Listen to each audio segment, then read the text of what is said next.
una muestra del 10% sería suficiente. Digamos que el 20% se hace el 54%.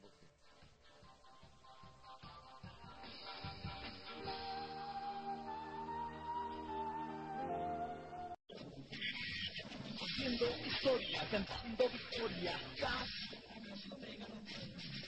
Contextos.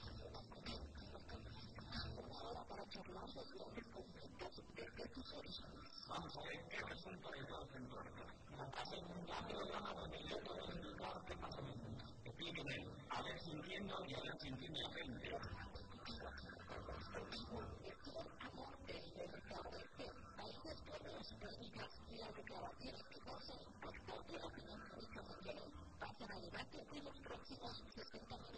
Usted dice que conoce todos los temas internacionales. ¿Por qué habla tanto? ¿Por qué no se calla un poco la boca? El mundo es demasiado grande como para campo las palabras. Esto es una charla sobre política interna. Estoy cansado de sus monólogos. Pero si yo soy una persona, hablando de la somos todos contextos. Tengo dos significados para intentar conocernos de mundo al mundo, para entender lo que pasa en Bolivia y lo que pasa en el mundo. Y lo que pasa en el mundo, la propuesta que ha hecho, se la dejamos a Orleans. Contextos.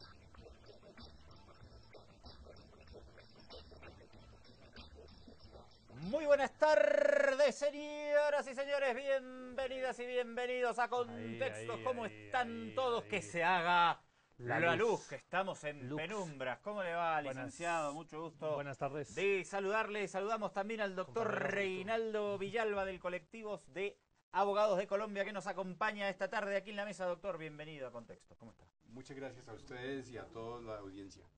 Ahí está, vamos a estar charlando de la situación de los derechos humanos en Colombia. Menudo tema, Ricardo Bajo. A ver si en 20, 25 minutitos podemos dar un panorama general de cómo está la situación en Colombia con este proceso de paz también impulsado por el gobierno del presidente Santos. Vamos a desandar un poco ese camino. ¿Le parece, licenciado? Me parece bien, aunque 25 minutos es demasiado poco para hablar de un país tan complejo y con una coyuntura tan complicada como es la hermana República de Colombia, ¿no? Un país muy querido aquí en Bolivia. Dicho sea de paso, para toda la gente que nos escucha en la radio y por el canal 41 Avia Yala. Yo ya estuve charlando un rato esta mañana con el doctor Reinaldo Villalba, Ricardo Bajo, así que le propongo que inicie usted este intercambio con él. ¿Le parece? Me parece bien. No, preguntarle al compañero, este es un programa de política internacional y hemos venido hablando muchos días, ya muchas semanas del proceso de paz. Para la gente que nos escucha en la radio y en la tele, un pantallazo de cómo está el proceso de paz. Ahorita se han vuelto a reanudar las conversaciones entre las FARC-EP y el gobierno de Santos en La Habana. ¿Qué esperanza hay en el pueblo colombiano con respecto a estas negociaciones que ya vienen desde el año pasado? Sí, en efecto, las esperanzas y los anhelos de paz de todos los colombianos, por lo menos de todas las fuerzas vivas democráticas del país, están cifradas en el desarrollo de las conversaciones en La Habana. Y lo que nosotros esperamos es que se logren los propósitos y los acuerdos que firmaron las FARC y el gobierno del presidente Santos. Consideramos que el gran reto del presidente y por supuesto de la sociedad colombiana es hacer que este propósito en esta oportunidad prospere y que la inexistencia posterior del conflicto genere unas mejores condiciones para la democratización de Colombia. ¿Cuáles son? Hemos hablado también en el programa de las trabas que está poniendo gente como el ínclito Uribe, las trabas que están poniendo también la oligarquía terrateniente de Colombia. Se está abordando ya en La Habana la reforma agraria, algunas cositas. ¿Cuáles son los mayores peligros para que este proceso de paz desencarrile, como quiere mucha gente en Colombia, mucha gente entre comillas, y como también quiere mucha gente en Estados Unidos, creo? Bueno, sí, ciertamente el expresidente Álvaro Uribe ha venido liderando y siendo el vocero de las expresiones más ultraderechistas del país en contra del proceso entre las FARC y el Estado colombiano, y que representa gremios que se han beneficiado históricamente de la violencia. Estoy refiriéndome especialmente al gremio ganadero, que en la historia del país se ha visto comprometida con el apoyo de grupos paramilitares y seguramente procesos de paz que tengan que ver con reformas profundas en la democracia, y eso tendría que ver con la reforma y la posesión y la distribución de la riqueza y por supuesto de la tierra. Seguramente ven en un proceso de paz una amenaza a sus históricos privilegios, y esas son amenazas ciertas frente al proceso. Pero también están las fuerzas vivas que están apoyando ese proceso, haciendo grandes encuentros, presentando sus propuestas, remitiéndolas allí. Está claro que el proceso inicialmente habla de un punto que se llama desarrollo integral rural integral, y no propiamente de una reforma agraria, que en realidad es el sentimiento mayor que tienen los campesinos en Colombia, y porque la tierra tiene una explicación neural o neurálgica en el tema de la violencia, y mientras no se resuelva el tema de la tierra, pues no va a haber de verdad una paz estable. Por eso, aunque en el proceso mismo no se esté discutiendo en este momento la reforma agraria, dentro del proceso mismo, o una vez se establezca la firma de fin al conflicto, necesariamente tiene que abordarse el tema de la reforma agraria si queremos pensar seriamente en una paz durable y estable en Colombia. Doctor, charlamos con el doctor Reinaldo Villalba del colectivo de abogados de Colombia. Vamos a pedirle al Choco que esté bien atento al nivel, por favor, de nuestros micrófonos. Le agradezco que ahí el Lord Anthony se me está quejando un poco desde la red Patria Nueva. Doctor, charlábamos esta mañana sobre la situación jurídica. Hay un proceso de paz y, claro, está esta dificultad desde el punto de vista jurídico de qué va a pasar con los crímenes que se perpetraron durante el conflicto armado en Colombia, tanto por parte de la guerrilla como por parte de las fuerzas militares y paramilitares. Hemos visto otros procesos de paz entre gobiernos, dictaduras y guerrillas en Centroamérica, y allí todo quedó en la nada, ¿no? En materia jurídica con respecto a las violaciones a los derechos humanos. Recién ahora, ¿cuánto pasó de las firmas de los tratados de paz en Guatemala? 15, 17 años después se discute si se va a condenar o a llevar a juicio o no a uno de los peores violadores de los derechos humanos como Efraín Ríos Montt. Y usted me decía, bueno, nosotros tenemos una dificultad desde este colectivo de abogados porque venimos trabajando con las víctimas del terrorismo de Estado y de golpe tal vez ocurra que todos estos crímenes vayan a quedarse guardados en un cajón. ¿Qué podemos decir sobre este tema? Bueno, en primer lugar, que cualquier proceso de paz tiene que tener en cuenta fundamentalmente a las víctimas. Y tenerlas en cuenta significa garantizar sus derechos a la verdad. ¿Qué sucedió? ¿Por qué sucedió? ¿Quiénes se beneficiaron? ¿Quiénes fueron las víctimas principales? ¿Y cuáles los proyectos de vida que tenían las víctimas? Entonces, ese proceso de paz, para no repetir las historias que estábamos hablando en la mañana y que usted acaba de mencionar, tiene que tener en cuenta los derechos a las víctimas, que es a la verdad, a la justicia y a la reparación integral, necesariamente. La gran discusión y el gran debate ahora es cuáles son esos elementos de justicia que se tienen que aplicar, o lo que se viene conociendo en el mundo como la justicia transicional. El asunto es que necesariamente tiene que involucrar a las graves violaciones de derechos humanos que también se ha cometido por parte del Estado. O sea, una cosa es la justicia transicional que se debe aplicar a los miembros de la insurgencia, que no apliquen a una amnistía general, a una amnistía de forma automática. Quiero decir, los delitos políticos son susceptibles de amnistía. Pero, sin embargo, los instrumentos internacionales, así como las decisiones de órganos internacionales, han sido claros en manifestar que hay delitos que no son susceptibles de amnistía. Estamos hablando de crímenes de lesa humanidad, de crímenes de guerra y genocidio. Las personas que están involucradas en este tipo de delitos tendrán que verse sometidas a una justicia transicional.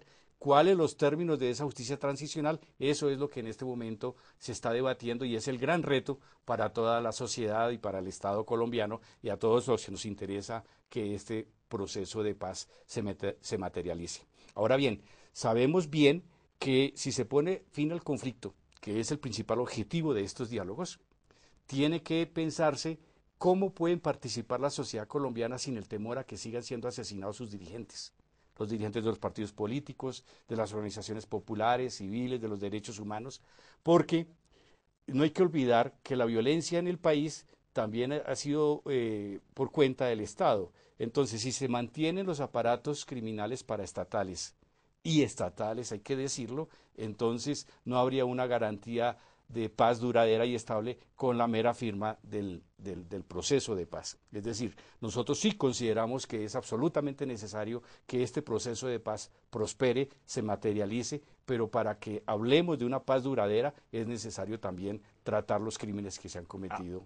¿A usted le parece que de alguna manera no es la misma etapa histórica, ¿no? Pero si las FARC dejan las armas y se pasan a la vía política, ¿podría ocurrir algo similar a lo que pasó con la Unión Patriótica ya por mediados y fines de la década del 80? O sea, ¿todavía habría grupos paramilitares que asesinarían a dirigentes políticos de izquierda de la FARC tal como ocurrió antes? ¿Todavía existe un endamiaje estatal o paraestatal que podría prefigurar un escenario como ese?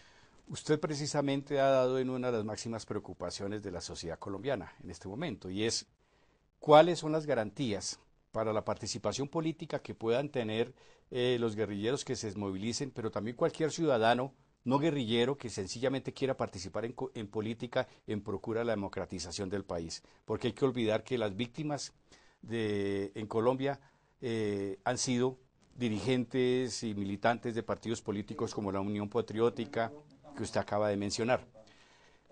Nosotros debemos hacer todo lo posible para eliminar las posibilidades de repetición de la historia de la Unión Patriótica. Y esa es nuestra máxima preocupación.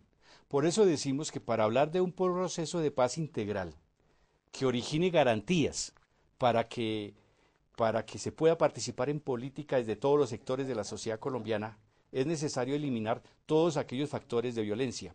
Si ya se ha firmado un proceso de paz con la guerrilla, si ya se ha puesto fin al conflicto, ese es un paso importante, pero no suficiente. Habría que complementarlo con el desmonte de las estructuras criminales del paramilitarismo y lo que sigue existiendo el paramilitarismo, que jamás fue desmontado, es otra cosa que hay que decir, y también desde las estructuras que desde el interior del Estado han cometido crímenes durante todas estas décadas. Solo así podemos pensar en que no se repite la historia de la Unión Patriótica. De otro modo, y dejando vigentes y vivas estas estructuras, pues el gran temor que existe es la repetición, ojalá no, de una matanza de todos los ciudadanos y ciudadanas colombianas que quieran participar en política en Colombia, y especialmente si lo hacen en la perspectiva de democratizar el Estado y hacer las reformas democráticas que se requieren. Ricardo, ya casi estamos y cuarto, hay que hacer un breve corte, no sé si querés dejar alguna pregunta sobre la mesa y después un breve cortecito nomás, un breve receso y seguimos charlando. Sí, solo dejar dos cositas sobre la mesa para que la gente nos siga en sintonía. Me gustaría que el compañero amplíe un poquito. En Colombia se conoce mucho la parapolítica y se conoce mucho las actividades de los paramilitares, las llamadas autodefensas, que supuestamente fueron desmovilizadas, pero fuera de Colombia la gente de la calle no conoce qué tanto se han incluido estas bandas paramilitares en la política y en la cotidianidad de la gente. Y el otro tema, el narcotráfico. ¿Qué rol juega el narcotráfico? Después de eso, después de la pausa, vamos a hablar de estas dos situaciones paramilitares y narcotráfico en Colombia. Meta pues, vamos al corte, brevecito, ya regresamos, esto es Contextos.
Primeros operadores a nivel mundial que contarán con el Galaxy S4. Clientes antiguos y clientes nuevos de Intel estén convencidos con este nuevo dispositivo vamos a tener la orden de preventa en todo el país.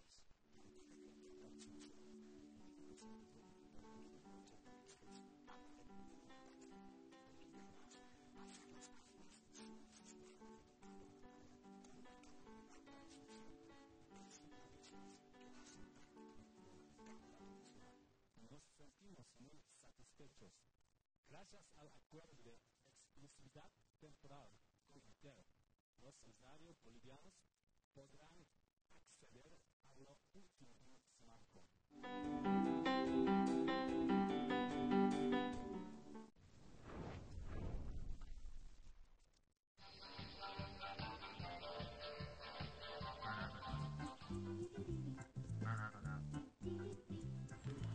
Acá estamos de regreso con Contexto, señoras y señores, y en la mesa de siempre, hoy una charla con el doctor Reinaldo Villalba del colectivo de abogados de Colombia, la situación en ese país, un marco general, y Ricardo Abajo había dicho qué pasa con el paramilitarismo y el narcotráfico. Sí, antes son dos temas que son muy grandes y quisiera que el compañero nos dé un par de brochazos sobre lo que es el paramilitarismo. En realidad las bandas paramilitares, las autodefensas, en realidad siguen operando porque se desmovilizaron. ¿Cómo incide eso en la parapolítica? ¿Cómo estos paramilitares se metieron, incluso compraron voluntades dentro del Congreso colombiano?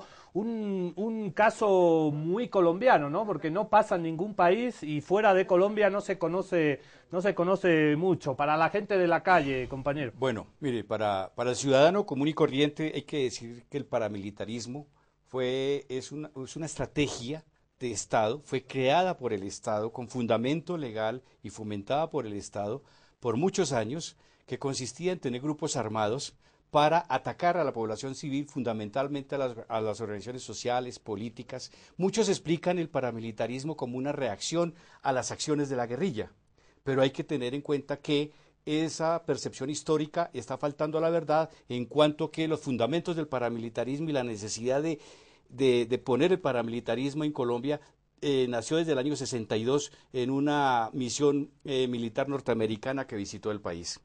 Entonces, además, porque los enfrentamientos entre guerrilla y paramilitares fueron muy pocos los que se dieron, y lo que sí se sabe es cómo el paramilitarismo diezmó o eliminó organizaciones enteras de la población civil. Eso uno, y que el paramilitarismo contó siempre con la cooperación del Estado.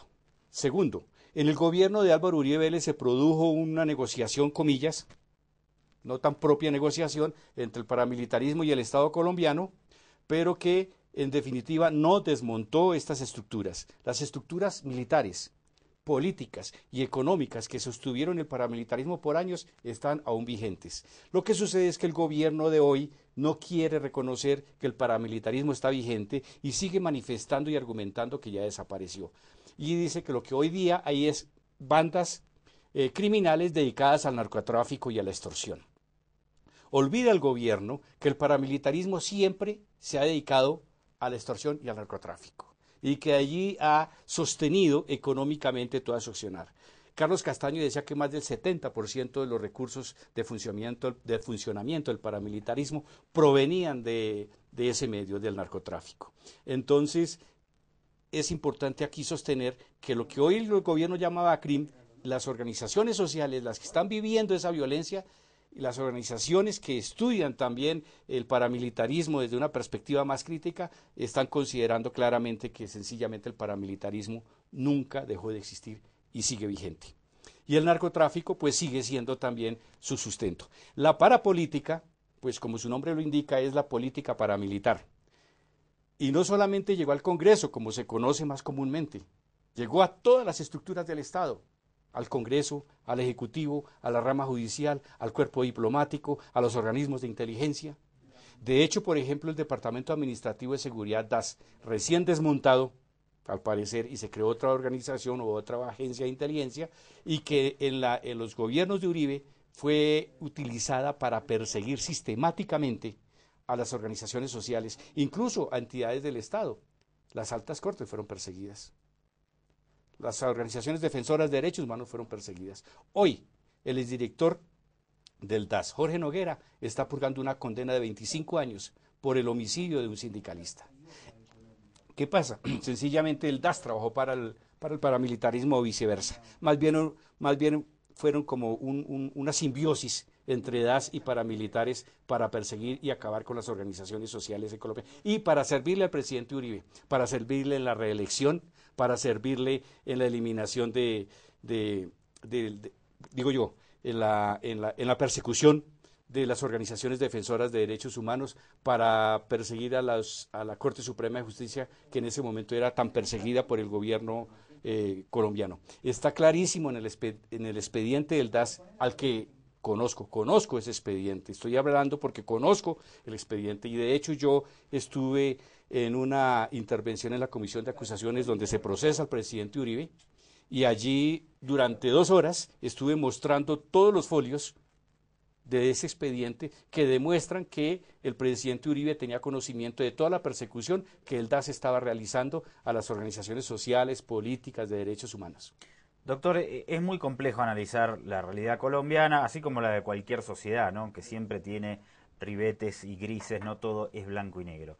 Pero en materia internacional, por ejemplo, todos pensábamos en política exterior que Juan Manuel Santos iba a ser un continuador de las políticas de Álvaro Uribe, que mantuvo una máxima tensión entre Colombia, Venezuela y Ecuador, sobre todo pero no solo a partir del bombardeo a territorio ecuatoriano cuando asesinaron a Raúl Reyes. Sin embargo, porque Santos además era el ministro de Defensa de Uribe, cuando llega Santos se produce un cambio en este sentido, y las relaciones, y todos decíamos, no, el gobierno colombiano actúa por mandato de Washington, entonces Santos va a ser el seguidor. Todos manteníamos de alguna manera desde la izquierda esa línea. Sin embargo, hubo un cambio, era como una especie de luna de miel entre los gobiernos de Venezuela, Colombia y Ecuador. Inclusive Santos juega un papel importante en la UNASUR, en la aceptación de los resultados que dan como ganador a Nicolás Maduro. Entonces, en política exterior vemos que hay un cambio. Usted me comentaba hoy sobre algunas reformas constitucionales que sería bueno que comentara a grosso modo aquí para que eso demuestre de alguna manera o pone sobre la mesa elementos que marcan evidentemente una continuidad en ese statu quo político en Colombia. ¿Cómo analizamos, cómo entendemos a Juan Manuel Santos? Sí, como usted lo ha dicho, el presidente Santos se separó diametralmente de las políticas que traía el presidente Uribe en materia internacional y especialmente en sus relaciones con sus vecinos y más específicamente... Perdóneme, ¿eso por qué? ¿Cómo explica si todos pensábamos que Santos era incluso más duro que Uribe? ¿Qué explicación? No, yo creo que las políticas del presidente Uribe en esa pelea con Venezuela, por ejemplo, trajo muchísimos efectos nocivos a la economía de ambos países. Y ya había voces de la sociedad colombiana que reclamaban mejorar esas relaciones, incluso de los comerciantes, de los industriales. Entonces, el presidente Santos lo que hace es escuchar esas voces, acatar, y entra en su primer paso, es mejorar las relaciones. Pragmatismo económico, entonces. Y entonces, por lo menos desde la parte económica se puede explicar gran parte de su decisión. Seguramente muchos otros factores confluyeron en la decisión del presidente Santos, que desde el primer día cambió su política y sus relaciones con los países vecinos. Lo que se ha mostrado hasta el día de hoy ha sido tremendamente beneficioso porque se mejoraron las relaciones comerciales, pero también las relaciones políticas e incluso por la participación también del gobierno venezolano en este proceso de paz. ¿Y de la parte de estas reformas constitucionales? Bueno, hay que decir que si bien saludamos el proceso de paz que el presidente Santos dio ese paso tan importante, también hay que decir que la violación de derechos humanos sigue siendo muy preocupante. Con decirle que más de 65 reclamantes de tierra han perdido la vida del año 2008 acá. Y si se está hablando de un proceso de restitución de tierra, si se está matando al mismo tiempo a quienes la están reclamando, pues uno dice, ¿en manos de quién está quedando esa tierra que fue despojada a través de la violencia? Y asimismo ha provocado algunas normas, algunos cambios legislativos, incluso a nivel constitucional, que nos muestran bastante cuál es la intención final de impunidad en graves violaciones a los derechos humanos que se están impulsando. Por ejemplo, a finales del año pasado, el presidente impulsó una reforma que terminó en el Congreso reformando el fuero penal militar, ampliando el fuero penal militar. ¿Qué pretende esa ampliación del fuero penal militar? Que los procesos por graves violaciones a los derechos humanos que hoy día conoce la justicia ordinaria pasen a ser de conocimiento de los juzgados y de las instancias de la justicia penal militar. En Colombia nos llevó más de 30 años de trabajo de muchísimas organizaciones para que por fin se reconociera que las graves violaciones a los derechos humanos tenían que ser conocidas por tribunales ordinarios civiles. Hoy día, con esa reforma, lo que va a suceder es que las graves violaciones a los derechos humanos van a ser nuevamente conocidas por la justicia penal militar. Y que yo recuerde, ni una sola condena por graves violaciones a los derechos humanos se produjo ni se ha producido por parte de la justicia penal militar. Es decir, si hay impunidad en la justicia ordinaria, porque la hay, y en materia de violaciones de derechos humanos sigue siendo arriba del 95%, en la justicia penal militar esa impunidad es del 100%. Es decir, no hay posibilidades de que las víctimas tengan un acceso real a la justicia en la justicia penal militar. Y eso no solamente lo decimos nosotros, así lo han reconocido tribunales internacionales, así lo ha reconocido el sistema interamericano. Esa reforma es tremendamente nefasta en materia de justicia y por supuesto lo que hace es alentar la comisión de más violaciones de derechos humanos. Una cosa ya tenemos que ir cerrando. Sí, ya son y 27, 14 y 27. Una cosa que se nos ha quedado un poco en el tintero, compañero, que lo ha tocado al principio es el papel de Estados Unidos. Hay 7 bases, bueno, no sabemos cuántas bases hay exactamente. En Bolivia acabamos de expulsar a la USAID en una política de respeto a la soberanía de Bolivia por la injerencia de Estados Unidos en la política boliviana. ¿Cuál es el rol de Estados Unidos en el conflicto, en la política de todos los días en Colombia y cómo juegan estas bases militares norteamericanas en violación de derechos humanos y en injerencia en general? Bueno, como en Colombia y toda América Latina, la influencia de los Estados Unidos es grande en todos los campos y las aplicaciones de los documentos Santa Fe 1, Santa Fe 2 son una prueba palpable. Más recientemente en Colombia el tema de Plan Colombia, que a pesar de que se esconde bajo el pretexto de la lucha contra el narcotráfico y contra la siembra de la mata de coca y demás, pues en realidad lo que provocó fue el apoyo con mayores recursos a la fuerza pública en desarrollo del conflicto, es decir, es una intromisión también dentro del desarrollo del conflicto. Y en el tema de bases, hace un par de años tal vez, se quiso aumentar el número de bases militares de los Estados Unidos en Colombia y organizaciones de derechos humanos, incluido el colectivo de abogados del que hago parte, demandamos esa norma ante los tribunales nacionales y afortunadamente las altas cortes dijeron que esas bases no podían ir porque eran tremendamente lesivas a la soberanía nacional y producto de un acuerdo tremendamente desigual, y esas bases por ahora no fueron. Y de hecho, nosotros lo que reivindicamos es la soberanía y las relaciones pacíficas y de cooperación entre todos los estados sin ningún distingo, pero respetando siempre la soberanía y la autodeterminación de todos los pueblos. Doctor, nos queda un minutito, por favor. Nos ven en La Paz y el Alto a través del canal 41 Avia Yala y en todo el país nos sintonizan a través de la red Patria Nueva. Cuéntenos en un minutito qué está haciendo aquí en Bolivia. Bueno, vengo en una gira por varios países de América Latina y la idea es compartir cuál es la situación de Colombia, compartir cuál es la situación del proceso de paz y buscando opinión favorable a este proceso de paz, conocer cuáles son las organizaciones de derechos humanos, mirar a ver cómo podemos ayudarnos, compartir las experiencias y también en lo posible teniendo citas con funcionarios de los estados para conocer cuáles son las tareas grandes que los estados tienen en materia de derechos humanos y bueno, aprender de todas las experiencias y que ojalá lo que uno aprenda también pueda llevarlo a Colombia para que nuestro trabajo sea más efectivo. Muchas gracias, el doctor Reinaldo Villalba del colectivo de abogados de Colombia. Un abrazo grande, gracias por venir. A ustedes muchas gracias por la invitación. Ahí está, esto es Contexto. Nosotros volvemos en 2 minutitos nada más después del corte.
Aquí estamos de vuelta, 14:32. Nos hemos puesto serios hablando de Colombia porque la situación en Colombia es una cosa seria, con tantas violaciones de derechos humanos, el narcotráfico, los paramilitares, las bases norteamericanas. El proceso de paz no va a ser una cosa sencilla. Se está desarrollando en La Habana ya la segunda ronda de diálogos, pero con la presencia del compañero hemos podido averiguar una cosa que yo no sabía, que mientras tanto el gobierno de Santos está fallando a favor de que las violaciones de derechos humanos de los militares lo vean tribunales militares, una cosa que no creo que ayude al proceso de paz.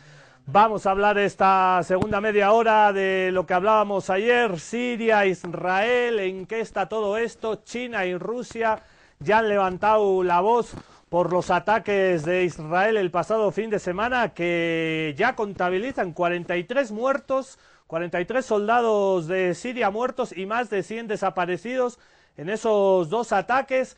¿Qué va a pasar en el Oriente Medio, Andrés? ¿Qué va a pasar? ¿Qué situación? Y me quedé pensando también un poco en Colombia. Qué difícil ese toma y daca de los procesos de paz para que todo esto no quede en la impunidad, ¿no? Porque también algo los sectores tienen que ceder, ¿no? Claro, los crímenes de lesa humanidad son imprescriptibles. Pero siempre acaba cediendo. Siempre acaba cediendo. Siempre acaba cediendo el campesino asesinado, el sindicalista muerto, el político también asesinado en la calle en Colombia. Sigue habiendo altos grados de violencia contra luchadores sociales y políticos en Colombia, ¿no? Y las negociaciones de paz no están ayudando para que dejen de matar a la gente en Colombia, a la gente que lucha, ¿no? Exactamente. A ver, Choco, se nos está saturando un poco la salida del sonido. A ver, también, Ricardo, si, bueno, mañana será bajarle un poquito a tu mic. Pero está Lor Anthony en la red Patria Nueva. Lor, ¿estás ahí? No. Sí, estás. ¿Cómo estás? No, no estás. Pero no lo vimos. Está, pero en imagen, no en sonido. No tiene llamado. Bien, vamos. Dice que no. ¿Tenés la línea ahí? Hola. No tiene sonido. Probamos de nuevo con la llamadita. Ya nos vamos a contactar con Lor Anthony, que nos hace señas. Mientras tanto, desde la red Patria Nueva también damos la vía de comunicación. ¿O querés que nos adentremos en el tema Siria? Te voy a leer algunos mensajitos que nos están llegando al Facebook. Nos pueden escribir a nuestro Facebook. Se llama Contextos Salvajes. Nuestro Blackberry que lee Anthony, el telefonito, mensajitos cortitos, el teléfono ahí siempre lo ponemos en pantalla, el 656-69303. Freddy Espinosa nos ha escrito al Facebook para tocar el tema de Siria y de Israel. Dice Freddy, ¿qué país u organización mundial puede parar la invasión del temible poderío militar yanqui de Israel? China y Rusia no hacen nada contra la injerencia y la invasión de Estados Unidos en Oriente Medio, la injerencia. Mientras somos solidarios con las víctimas de ataques de parte de Israel, la solidaridad no ayuda mucho a los que mueren en estas intervenciones. Ya son 43 muertos, más de 100 militares desaparecidos de Siria por estos ataques de Israel. Dice Freddy, exijo que Rusia y China paren a los terroristas por la paz y la soberanía y por la vida. ¿Qué papel juega Rusia y China? ¿Hace lo suficiente? Se pregunta Freddy. Mira, ¿por qué no hacemos mañana, por ahí está el doctor Vázquez, nuestro querido coordinador, un programa de debate sobre cómo está el imperio gringolandis? Sigue siendo la potencia, porque hay muchos que dicen, el imperio ya no es lo que era, ahora hay un mundo multipolar, y las correlaciones de fuerzas son diferentes. Yo soy más de la idea de que el imperio estadounidense sigue siendo la principal potencia mundial y la que define muchísimas cosas. Hace y deshace. La que hace y deshace a gusto. No siempre es así, pero yo soy más tendiente a esa idea. ¿Por qué no hacemos mañana una discusión más profunda sobre ese tema? Porque también entiendo que hay diferentes aristas y diferentes formas de verlo. Me parece bien. ¿Y ahora le puedes responder a Freddy? Yo tengo Rusia y China hacen lo suficiente para parar la injerencia de Estados Unidos y sus invasiones. Hasta ahora, en el caso de Siria, sí. En el caso de Libia no, porque lo aprobaron. En el caso de Irak dijeron no nos importa lo que dice la ONU e igual los invadimos. Para mi gusto, la política exterior, para mi gusto que soy un salvaje talibán, la política exterior de Moscú y de Pekín es bastante endeble. Light, Para mí sí. condescendiente.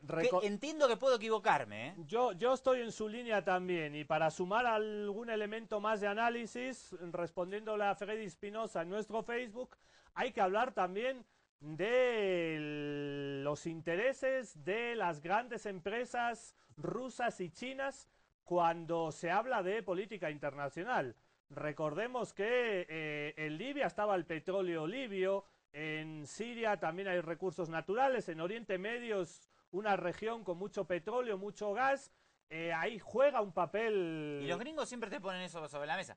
Aprobanos en el Consejo de Seguridad la invasión a Siria, que el petróleo que hay ahí, el 30% va a ser para vos, Pekín. La empresa estatal de petróleo de Rusia o de China va a tener un tanto por ciento del negocio, del gran botín de recursos naturales de un país, si esos países no votan en contra de Estados Unidos en el Consejo de Seguridad. En el Consejo de Seguridad de Naciones Unidas. ¿Juega la economía y juegan los negocios en la política internacional? Juegan. Obvio que sí. Entonces, la política de Rusia y China a veces no es tan contestataria, no es tan de enfrentar a Estados Unidos, porque Estados Unidos tiene mecanismos para comprar voluntades. Y en favor de ellos podríamos decir, bueno, en definitiva, la única forma de enfrentarse a Estados Unidos es ir a la guerra.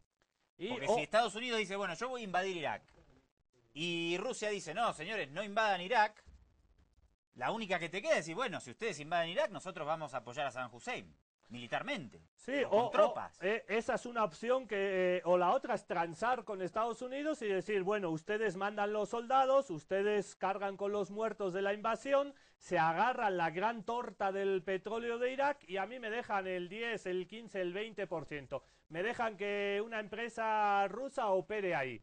Eso. ¿Qué es lo que pasó? Y que es lo que pasó y que casi pasa en Libia y que en Siria no pasa porque Siria es un aliado muy cercano a Rusia y recordemos que Rusia tiene una base naval en territorio sirio. A veces estas componendas de vota a favor mío en Naciones Unidas, permíteme la injerencia que yo luego te doy negocios y te doy platita. A veces cuando son países que están tan cerca de Rusia y tan cerca de Irán, a veces eso no funciona, pero la política exterior muchas veces, y la gran mayoría de las veces, se maneja en función a intereses. ¿Qué te doy, qué me das?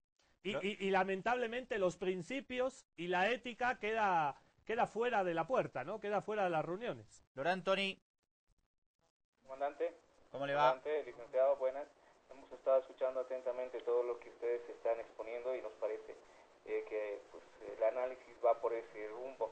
El tema económico lamentablemente hace mucho en ese aspecto. Así me gusta, Laurent Tony. Como nosotros le pagamos a usted un importante cheque en moneda extranjera mes a mes, Laurent Tony siempre dice, la línea de ustedes está bien. Estoy de acuerdo. Es lo mismo que el Consejo de Seguridad al final, contexto. Nos vamos poniendo de acuerdo. Al final el mundo es todo igualito, ¿no? Es todo igualito. Los cuates y las grandes... A mayor o menor escala, ¿no? Los cuates y las grandes potencias actuamos al final todos igual. ¿Qué me das? ¿Qué te doy? Estoy de acuerdo contigo porque me has dado platita, ¿no?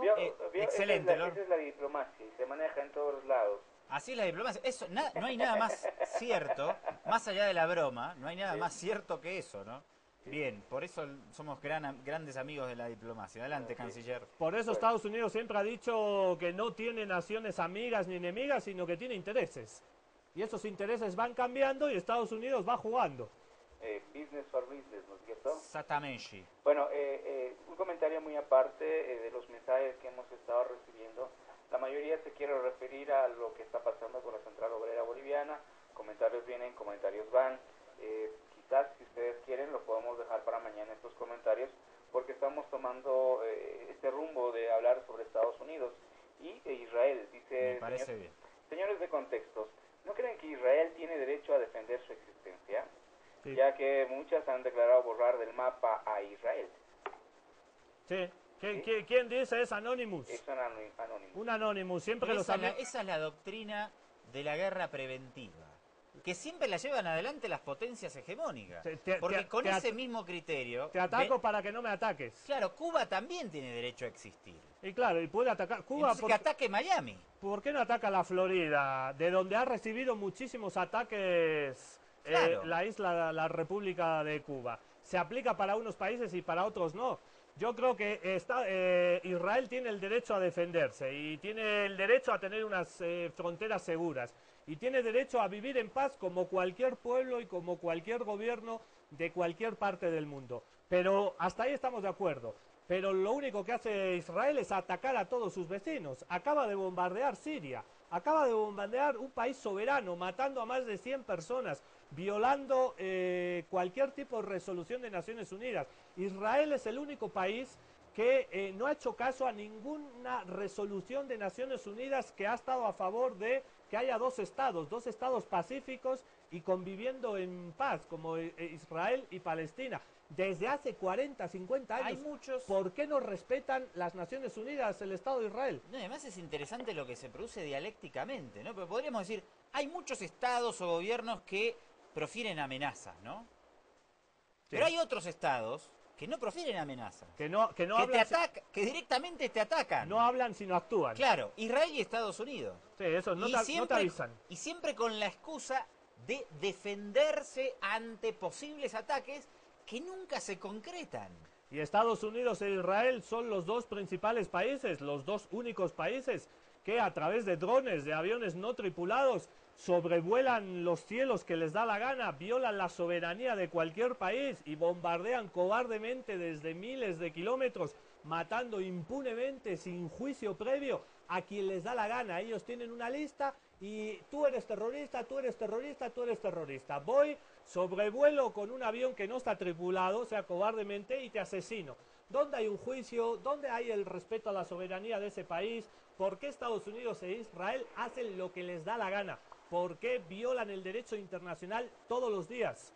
Eso tiene algo que ver. Y ahí entra lo mediático, para traernos percepciones y estímulos que nos hacen ver a determinados gobiernos o países como inminentes amenazas. Sí, y a los otros como los buenos. Estados Unidos y Israel son los buenos, son los que violan y hacen todo lo que he dicho yo, y la percepción que tiene la gente es, ¿por qué Israel no tiene derecho a vivir en paz? Señores, Israel es el único que no quiere que viva en paz absolutamente nadie. Estados Unidos e Israel están a favor y viven bien y en paz en un mundo lleno de guerras, con grandes gastos militares, asesinando impunemente. El día que haya paz entre todos los pueblos del mundo, Estados Unidos e Israel no van a estar felices, porque no es su estado natural. Necesitan la guerra. Y pierden de los negocios. Tenemos que hacer un breve cortecito, el último. Necesitan la guerra. ¿Por qué necesitan la guerra? Ya venimos, señores. Última parte de contextos. No te muevas de ahí. Un poquito de música en la radio y venimos.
González, José González y Lora.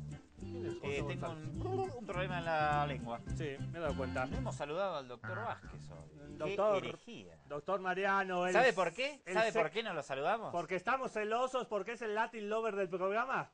Lo confirmó Laura de Sopocachi. Lo confirmó. Bueno, a partir de ahora el doctor Mariano no sale nunca más. No sale más, a ver si nos pone en disputa nuestra hegemonía. Por favor, esto es una dictadura. ¿Se creen que hay democracia en contextos?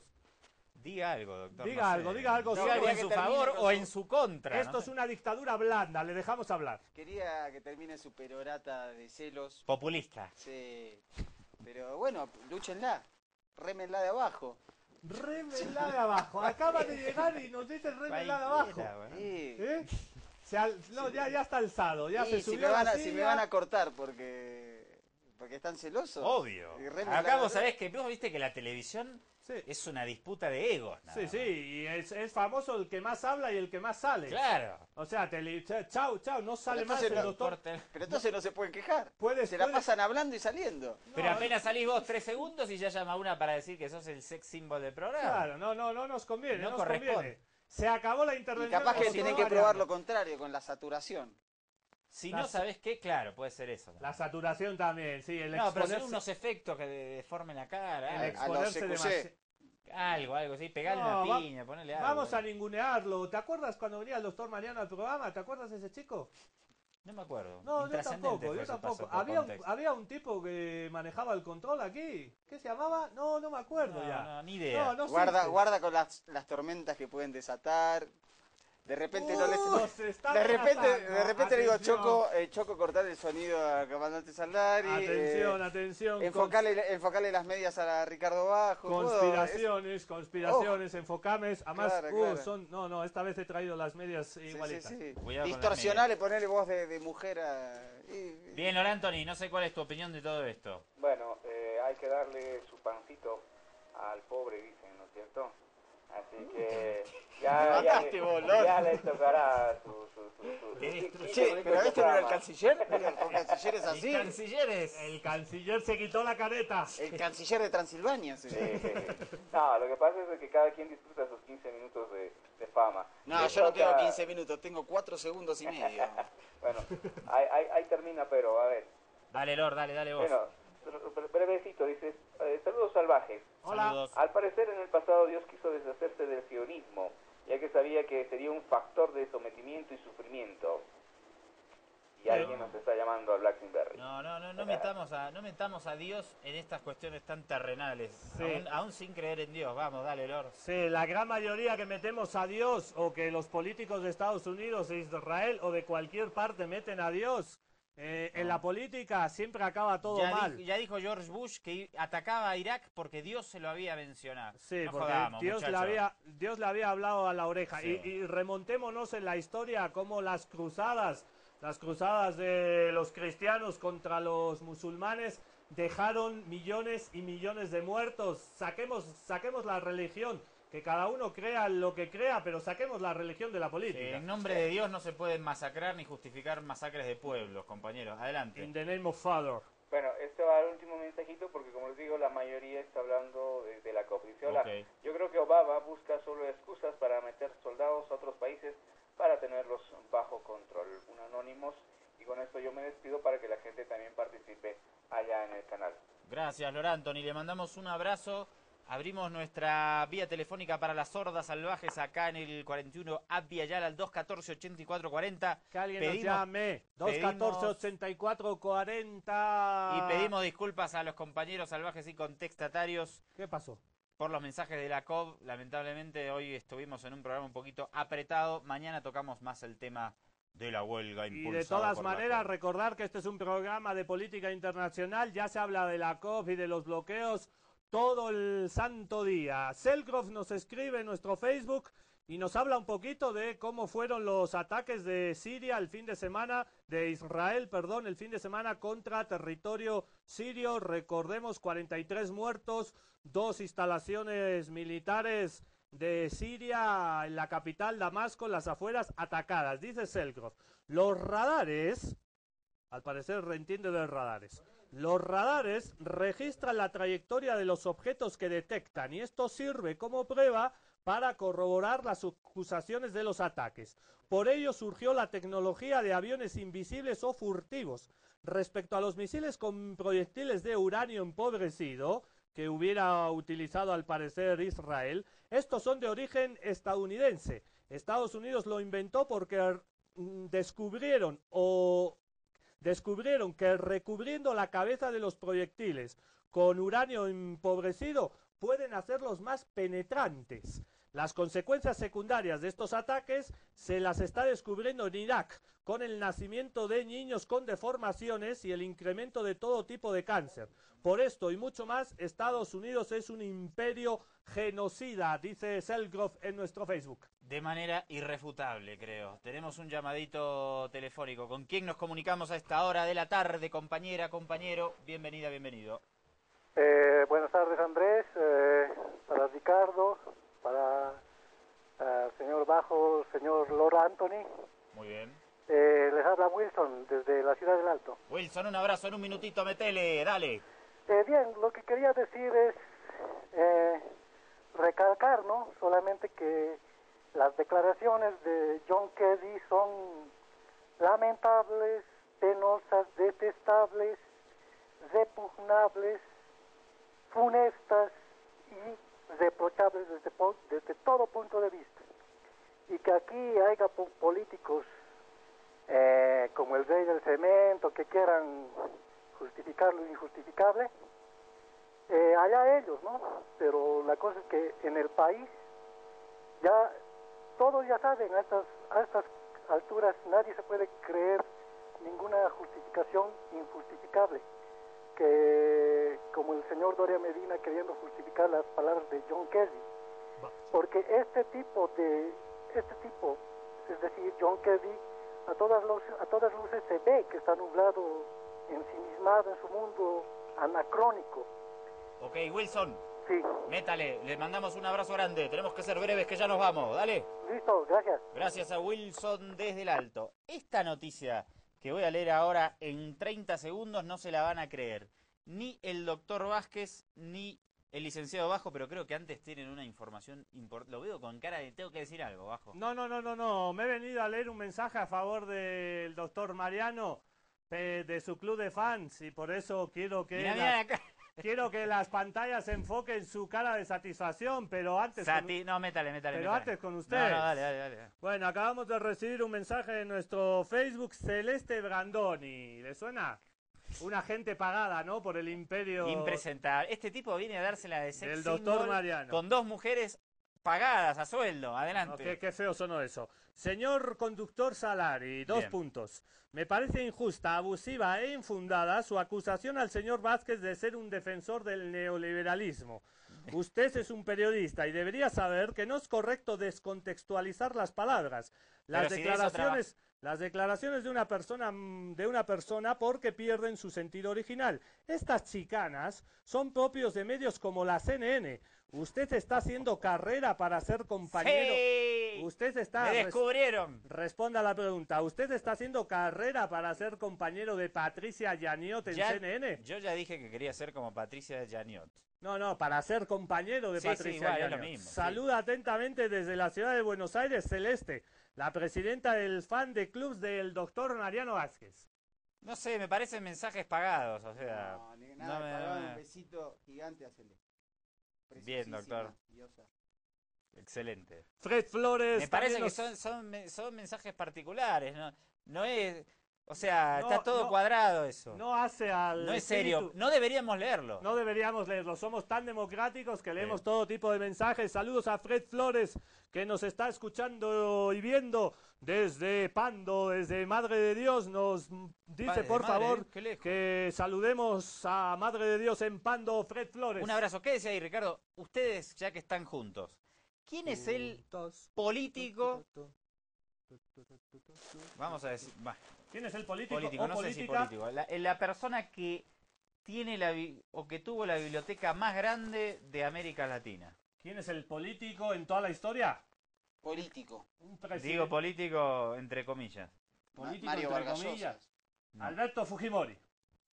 No, Néstor Kirchner. La Calle.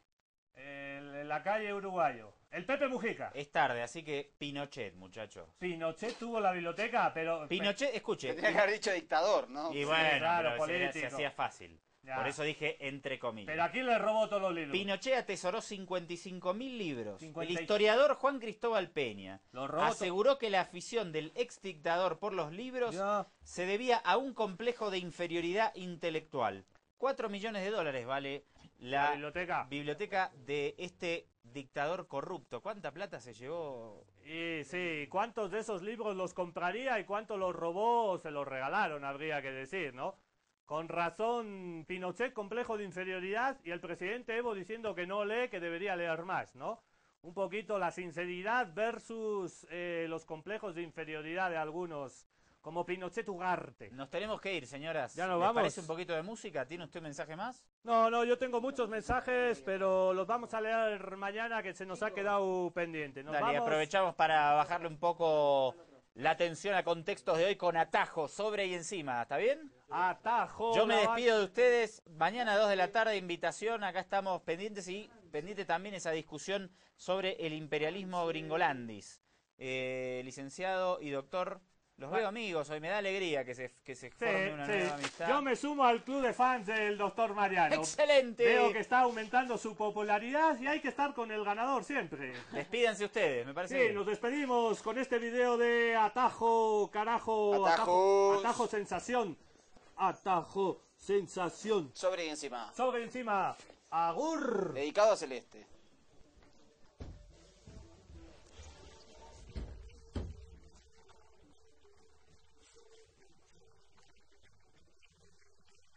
Se escucha re mal. Eso también, ¿no?